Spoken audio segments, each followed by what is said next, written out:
Hello friends, welcome to crazy GK trick. Recently news में आया है कि मथुरा और वृंदावन को कार्बन न्यूट्रल बनाया जाएगा। यूपी गवर्नमेंट ये चाहती है कि जितने भी टूरिस्ट डेस्टिनेशन हैं जहां पर सैलानी आते हैं उन जगहों को एनवायरनमेंट फ्रेंडली बनाया जाए और वहां पर पर्यावरण का खास ध्यान रखा जाए। इसके तहत यूपी में मथुरा और वृंदावन को कार्बन न्यूट्रल बनाने के लिए एक ड्राफ्ट प्लान आया है जहां पर पूरी प्रोसेस को समझाया गया है कि किस तरह से मथुरा और वृंदावन को कार्बन न्यूट्रल बनाया जाएगा। तो फ्रेंड्स, आज हम इस वीडियो में देखेंगे कि क्या प्लानिंग की गई है, किस तरह से मथुरा और वृंदावन को कार्बन न्यूट्रल बनाया जाएगा, कार्बन न्यूट्रलिटी क्या होती है, इसको भी हम समझेंगे। तो फ्रेंड्स, आइए चालू करते हैं आज का सेशन। सबसे पहले हम देखते हैं जो मथुरा है उसको net zero carbon emission achieve करना है 2041 तक। 2041 तक यहाँ पर एक चीज आप नोट करिए, जो मथुरा है ये इंडिया का टूरिस्ट डेस्टिनेशन है और यहाँ पर धार्मिक श्रद्धालु आते हैं बड़ी संख्या में। बड़ी संख्या में हमको धार्मिक श्रद्धालु देखने को मिलते हैं। बहुत फेमस डेस्टिनेशन है मथुरा। मथुरा में ये पहला ऐसा इंडिया में सिटी होगी, टूरिस्ट डेस्टिनेशन होगा जिसको कार्बन न्यूट्रल बनाने की तरफ एक मास्टर प्लान लेके आ रही है कोई गवर्नमेंट। एक मास्टर प्लान लेके आ रही है यहाँ पर यूपी गवर्नमेंट। मथुरा में हर साल लगभग 2 करोड़ 30 लाख श्रद्धालु आते हैं यहाँ पर और 2041 तक 6 करोड़ श्रद्धालु यहाँ पर आने लगेंगे, ये संभावना व्यक्त की गई है। तो इसको देखकर ये इंपॉर्टेंट है कि पर्यावरण के मुद्दे को समझते हुए इसको कार्बन न्यूट्रल बनाया जाए। मथुरा की हम बात करते हैं उससे पहले हम समझ लेते हैं कि कार्बन न्यूट्रलिटी क्या होती है।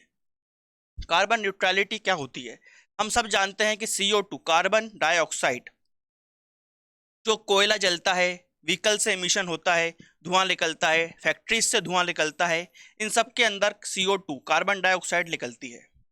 तो ये एटमॉस्फेयर में रिलीज हो गई है, एटमॉस्फेयर में ये CO2 आ गई है। इसको अब हटाया कैसे जाए? इसको हटाने के लिए आपके पास फॉरेस्ट होने चाहिए। कुछ आजकल मशीन्स बन गई हैं जिनको कार्बन सिक्वेस्ट्रेशन मशीन बोला जाता है। वो इस कार्बन को सोख लेती हैं एनवायरनमेंट से। तो उन मशीन की तरफ काम कर सकते हैं पहले आप उनको, ताकि एनवायरनमेंट से वो कार्बन को डाइऑक्साइड को सोख सकें। इसके अलावा जो व्हीकल्स हैं वो अब इलेक्ट्रिक व्हीकल्स रहेंगे। यहाँ पर इंडस्ट्रीज में को दूर करा जाएगा, वहाँ पर प्लांटों में चेंज करा जाएगा, या फिर CO2 निकल रहा है तो वहाँ पर आर्टिफिशियली CO2 को खींचने की व्यवस्था की जाएगी। और वहाँ पर जो मौजूदा फॉरेस्ट हैं उनकी कैपेसिटी बढ़ाई जाएगी ताकि वो ज़्यादा से ज़्यादा कार्बन डाइऑक्साइड को सोख सकें, ताकि बैलेंस जो है जितना एमिशन हो रहा है उतना ही आप सोख सकें। तो CO2 क्या रहेगा, लेवल पर रहेगा। इस चीज़ को हम बोलते हैं कार्बन न्यूट्रलिटी। इस चीज़ को ही बोला जाता है कार्बन न्यूट्रलिटी। जितना हो सके क्लोज टू जीरो रखना है हमको, जितना हो सके क्लोज टू जीरो रखना है। तो ये हुआ फ्रेंड्स कार्बन न्यूट्रलिटी। इसको अचीव करना चाहता है मथुरा। अब हम बात करते हैं मथुरा की। तो सबसे पहले यहाँ पर क्या स्टेप लिया जाएगा, जितने भी सैलानी आते हैं, टूरिस्ट आते हैं, उन सब की गाड़ियों को, व्हीकल्स को बैन कर दिया जाएगा। ब्रज भूमि में उनको अलाउ नहीं किया जाएगा। उनको ब्रज भूमि के बाहर अपने व्हीकल्स को खड़ा करना पड़ेगा और उनसे बोला जाएगा कि सिर्फ इलेक्ट्रिक व्हीकल्स वही आप यूज करेंगे। इलेक्ट्रिक व्हीकल्स के तर्ज पर पब्लिक ट्रांसपोर्ट बनाया जाएगा और वही अलाउ होगा पूरे ब्रज रीजन में। यहाँ पर जो वाटर बॉडीज हैं 252 के आसपास वाटर बॉडीज हैं, 24 फॉरेस्ट हैं जिनकी स्थिति अभी अच्छी नहीं है। तो इनका रिवाइव करा जाएगा, इनका पुनर्जागरण किया जाएगा, इन बॉडीज का पुनर्जागरण किया जाएगा। इसके तहत यहाँ पर जो प्लानिंग है की जाएगी। ये प्लानिंग कौन कर रहा है, कौन इंप्लीमेंट करेगा? तो ब्रज तीर्थ विकास परिषद, इसकी जिम्मेदारी रहेगी ये सब काम करने की।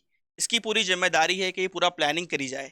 इन्होंने बोला है कि हम इको फ्रेंडली डेवलपमेंट करेंगे और इसके साथ साथ जो वहाँ की लोकल इकोनॉमी है, ताकि इकोनॉमिकल डेवलपमेंट भी हो पाए लोगों का, इसको भी ध्यान में रखा जाएगा। यहाँ पर जो भी विकास कार्य होंगे उसमें खासकर ये भी देखा जाएगा कि ब्रज भूमि के आसपास जितने और दूसरे शहर हैं उनका इंफ्रास्ट्रक्चर भी डेवलप हो सके एक साथ, ताकि सरकार की कॉस्ट बच सके यहाँ पर। और ये पूरा काम कौन करेगा, इसको याद रखिएगा, ब्रज तीर्थ विकास परिषद। और क्या क्या करेंगे आइए इसको डिस्कस करते हैं। सबसे पहले इन्होंने बोला है कि जितने एरियाज हैं वहाँ पर देखा जाए तो 8 सिटीज़ बहुत इंपॉर्टेंट हैं। 8 सिटी हैं जो बहुत इंपॉर्टेंट हैं। इनको 4 क्लस्टर में बांट देंगे हम। इनको 4 क्लस्टर में बांटा जाएगा, यानी कि 2 सिटी एक क्लस्टर के अंदर आएगी और उसके बीच में कनेक्टिविटी की जाएगी जिसको हम बोलेंगे परिक्रमा पथ। परिक्रमा पथ बनाए जाएंगे। तो इस तरह से 8 सिटी एक साथ कनेक्ट हो जाएंगी। ये परिक्रमा पथ कैसे बनेंगे, आइए इसको डिस्कस करते हैं। यहाँ पर जो परिक्रमा पथ है वहां पर सिर्फ इलेक्ट्रिक व्हीकल्स यूज होंगे, पहली बात तो ये, सैलानी सिर्फ इलेक्ट्रिक व्हीकल्स यूज कर सकेंगे, पहली बात ये नोट करनी है। दूसरी बात यहाँ पर यह है कि वाटर का भी यूज किया जाएगा। यमुना नदी है मथुरा में, तो वहां पर वाटर बोट्स चलेंगी, पानी से कनेक्टिविटी बनाई जाएगी। हर सिटी के अंदर आपको केंद्र बनाए जाएंगे जहां पर प्रसाद का डिस्ट्रीब्यूशन होगा। श्रद्धालुओं के लिए विशेष व्यवस्था की गई है कि उनको प्रसाद हर जगह मिल सके, तो उसके लिए डिस्ट्रीब्यूशन सेंटर बनाया जाएगा। लोग आएंगे तो खाना भी खाएंगे, तो उनके लिए डाइनिंग हॉल्स बनाए जाएंगे, स्पेशल बड़े बड़े डाइनिंग हॉल्स बनेंगे जहां पर लोग बैठकर खाना खा सकें। फिर बात आती है रेस्ट की, तो रेस्ट करने की व्यवस्था भी यहाँ पर की जाएगी। अलग स्पेस बनाई जाएगी जहां पर लोग रेस्ट कर सकें, खाना खा सकें, प्रसाद ले सकें और पानी के थ्रू भी ट्रैवल कर सकें, इलेक्ट्रिक व्हीकल्स के थ्रू भी ट्रैवल कर सकें। इसको क्या बोला जाएगा, परिक्रमा पथ। परिक्रमा पथ कैसे होगा ये, एक जैसा मैंने आपको बताया कि एक तो वाटरवे, जल मार्ग का यूज करेंगे, हम जल मार्ग का यूज करेंगे। और यहाँ पर railway line, narrow gauge railway line, वो अभी भी चलती है मथुरा में, इसको रीडेवलप किया जाएगा ताकि और एफिशिएंटली ये काम कर पाए। और कौन से 8 सिटी हैं, तो मथुरा, वृंदावन, गोकुल, बरसाना, बलदेव, नंदगांव, गोवर्धन, महावन, इन सब जगहों को कनेक्ट किया जाएगा ताकि एक परिक्रमा कर सकें जो भी श्रद्धालु यहाँ पर आ रहे हैं, उनकी फैसिलिटीज को भी यहाँ पर ध्यान में रखा गया है। उसके बाद हम देखते हैं कि जो रेलवे लाइन है वो इस वक्त 12.9 किलोमीटर, लगभग 13 किलोमीटर की है। इसको फिर से रीडेवलप किया जाएगा, इसको फिर से रीडेवलप किया जाएगा और रेलवे लाइन के थ्रू आप कृष्ण जन्मभूमि तक जा सकते हैं, द्वारकाधीश जी के मंदिर जा सकते हैं जो मथुरा में है, बाके बिहारी के दर्शन कर सकते हैं और दूसरे जितने भी टेम्पल्स है वृंदावन में, वहां पर आप घूमने जा सकते हैं रेलवे लाइन के थ्रू। फिर बात आती है जल मार्ग की। जल मार्ग किसके को कनेक्ट करेगा, तो जल मार्ग यहाँ पर बाके बिहारी जी को कनेक्ट करेगा, चीर घाट, केसी घाट को कनेक्ट करेगा, कंस किला, विश्राम घाट और द्वारकाधीश के टेम्पल में आप जल मार्ग से भी जा सकते हैं। 24 किलोमीटर का वहां पर जो राष्ट्रीय जल मार्ग है उसको यूज करा जाएगा इन सबको कनेक्ट करने के लिए। वृंदावन, मथुरा और गोकुल, इन 3 जगहों को कनेक्ट करा जाएगा जल मार्ग के थ्रू। और ऐसा बताया जा रहा है कि जब ये कनेक्ट हो जाएंगे तो 24 किलोमीटर की जो यात्रा होती है, जो 24 किलोमीटर का रूट है, उसको आप महज 45 मिनट में कवर कर लेंगे। महज 45 मिनट में आप उसको कवर कर लेंगे, यानी कि टाइम भी काफ़ी बचेगा, इन्वायरमेंट फ्रेंडली भी है, डेवलपमेंट भी काफ़ी होगा और श्रद्धालुओं को जो उनका दर्शन करने का जो आनंद है वो भी प्राप्त होगा यहाँ पर।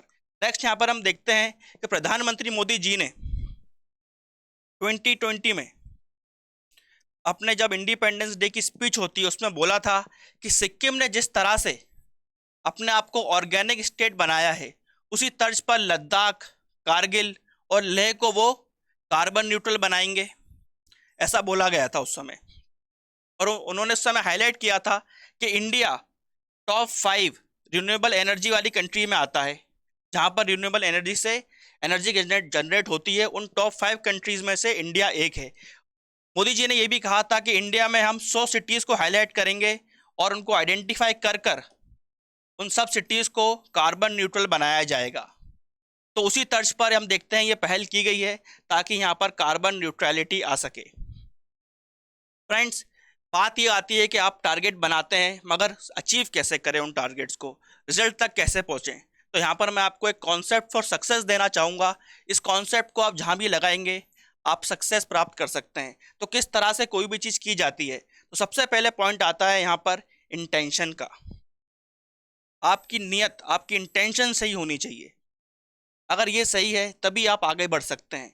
कोई भी टारगेट अचीव करने से पहले आप अपने आप से पूछें क्या वो काम आप करना चाहते हैं कि नहीं। अपने इंटेंशन से अपने आप से ऑनेस्ट रहें।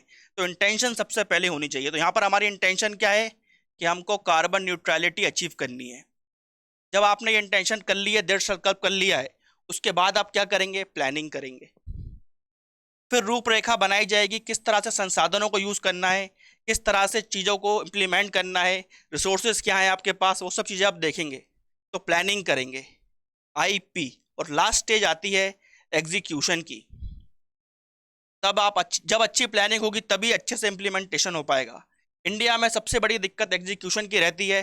प्लानिंग कर ली जाती है, बड़े बड़े वादे कर लिए जाते हैं, मगर एग्जीक्यूट नहीं कर पाते हैं। और पर्सनली भी देखा जाए, पर्सनल लेवल पर भी लोगों के साथ दिक्कत यही जाती है। लोग टारगेट अचीव करने के लिए इंटेंशन दिखाते हैं, प्लानिंग करते हैं, मगर एग्जीक्यूट नहीं करते हैं। इसलिए अधिकतर चीज़ें सक्सेस नहीं हो पाती। तो ये आप IPE इस कॉन्सेप्ट को याद रखें, इस कॉन्सेप्ट को धारण करें, जरूर आपको जो रास्ता है आपका सक्सेस की तरफ जाएगा। तो इसी तरह से हम देखें, कोई भी चीज़ इंप्लीमेंट करनी हो आपको पर्सनल लाइफ में भी, या फिर कोई गवर्नमेंट का प्रोजेक्ट हो, अगर उन जो चीज़ सक्सेसफुल हुई है उसके अंदर IPE को फॉलो करा गया है, मतलब इंटेंशन, प्लानिंग और एग्जीक्यूशन किया गया है, तभी वो चीज़ सक्सेस तक पहुंच पाई है। तो आई होप कि यहाँ पर भी मथुरा वृंदावन को इन तीनों तर्ज पर इम्प्लीमेंट किया जाएगा और हमको 2041 तक मथुरा और वृंदावन कार्बन न्यूट्रल देखने को मिलेंगे। फ्रेंड्स, यहाँ पर एक अपडेट भी देना चाहूँगा मैं आपको कि कल से 6 नवंबर से COP27 कॉन्फ्रेंस ऑफ पार्टी की मीटिंग चालू हो रही है। 6 से 18 नवंबर तक चलेगी। इजिप्ट में की जा रही है इस साल। शर्म ए शेख सिटी है इजिप्ट की, वहाँ पर ही ऑर्गेनाइज होगी, जहाँ पर इन्वायरमेंट को लेकर कुछ बड़े डिसीजंस लिए जाएंगे। इस न्यूज़ पर भी हमारी नज़र रहेगी, इसको भी हम कवर करेंगे करंट अफेयर्स में। तो फ्रेंड्स, यहाँ पर हमने बात करी किस तरह से मथुरा को और वृंदावन को कार्बन न्यूट्रल बनाया जाएगा। आई होप आपको ये टॉपिक इन्फॉर्मेटिव लगा होगा, समझ में आया होगा किस तरह से हम ये टारगेट अचीव करेंगे। ऐसे और वीडियो देखने के लिए इस वीडियो को लाइक करें और हमारे चैनल को सब्सक्राइब करें। Till then friends, bye bye and take care.